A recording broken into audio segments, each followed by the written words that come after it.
Hello, my name is Caity. If you guys saw Pillow Talk with Bo Morris, I played the character of young Henry. Today I'll be reading a monologue by the character of Judy from A Curious Incident of the Dog in the Nighttime. I hope you enjoy. Dear Christopher, I said that I would try and explain why I went away when I had the time to do it properly. Now I've got loads of time. So as I sit here on the sofa with a letter and the radio on, I'm going to try my best. I wasn't a very good mother, Christopher. Maybe if things were different, maybe if you had been different, I would have been better at it, but that's not the way things turned out.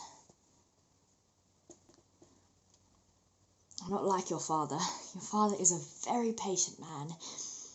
He gets on with things, and if he's upset, he doesn't let it show. But I'm not like that.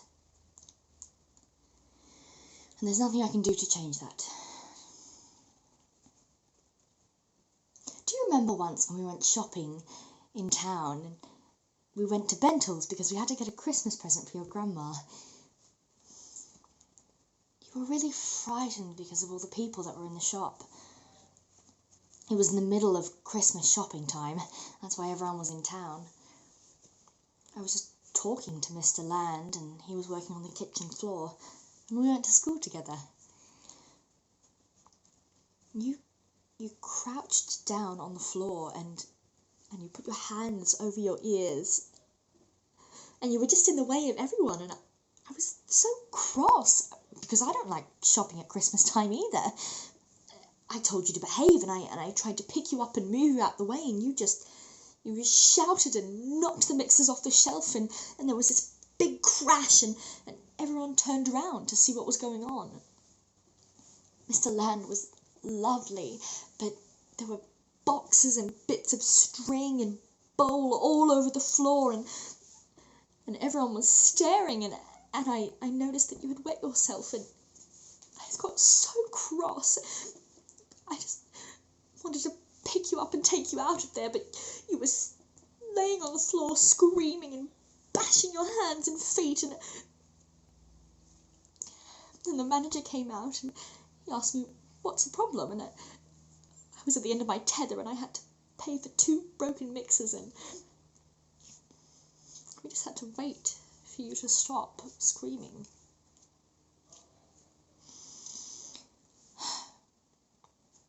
We had to walk home, and that took hours because I knew that you would not get on that bus again.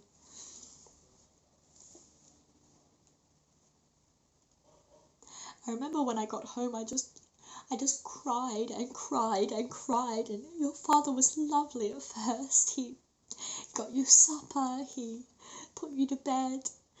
He said these things happen and it was going to be okay. But I just couldn't take it anymore.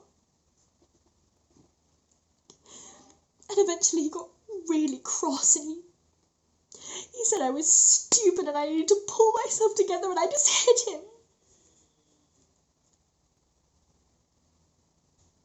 Which was wrong, I know, but I was really upset. We had a lot of arguments like that.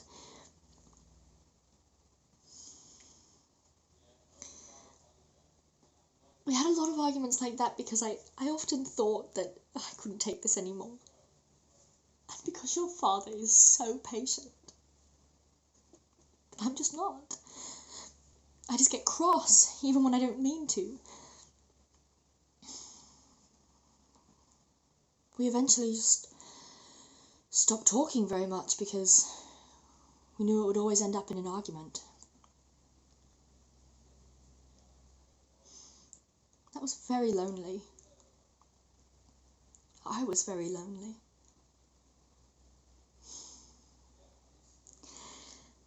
Do you know, I used to dream that everything would get better. Remember, you used to say that you wanted to be an astronaut, and I had a dream that that you were an astronaut, and I saw you on TV and I was like, that's my son. Did you still want to be an astronaut? Has that changed? And do you still like to do math? I hope you do. Loads of love, Mother. Thank you very much.